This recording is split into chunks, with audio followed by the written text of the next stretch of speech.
Find the value of k so that x plus 2 is a factor of 3x raised to 3 minus kx squared plus 2x minus 4. Para masolve natin yan, kailangan alam natin yung ibig sabihin ng factor theorem. Ang sabi sa factor theorem, given a polynomial p of x, the expression x minus c is a factor of a polynomial if and only if the value of p of c will yield to 0, that is p of c is equal to 0. So, ibig sabihin ganito yan. Yung ating p of x dito, yung p of x is yung 3x raised to 3 minus kx squared plus 2x minus 4. Then yung ating x minus c, itong x minus c, yun yung x plus 2. Then ang gagawin natin, ang sabi, yung value ng c na makukuha natin dito, isa-substitute natin sa 3x raised to 3 minus kx squared plus 2x minus 4, then equate natin sa 0. Kaya nga sabi, p of c is equal to 0. So, gawin na natin.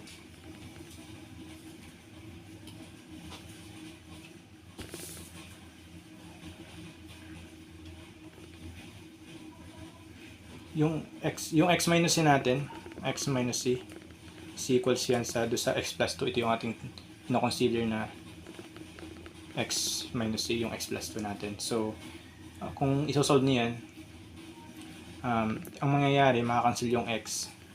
Matitira yung negative c is equals to 2.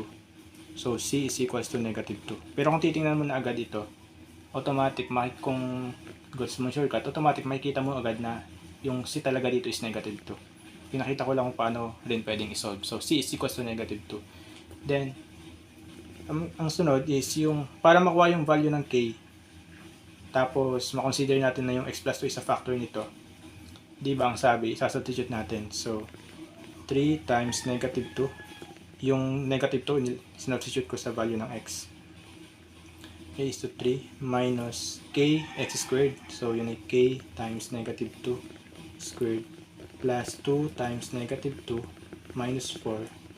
Then, equate natin sa 0. Kasi yun yung sabi sa factor theorem, p of c is equal to 0.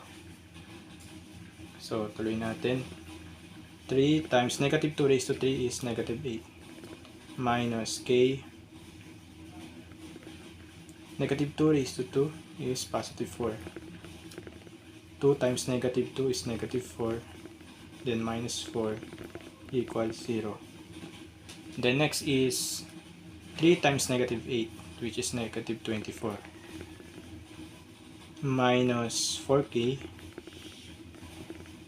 minus 4, negative 4 minus 4 is equals to negative 8, then equals 0. Then negative 24 minus 8 is equals to negative 32, then minus 4k equals 0. So negative 4k equals, lipat natin yung negative 32 sa kabila, magiging positive 32. Tapos divide both side by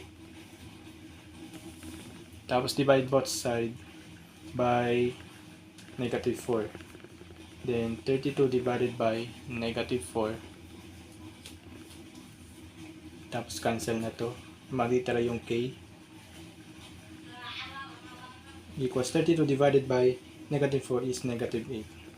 Therefore, the value of k is equal sa negative 8.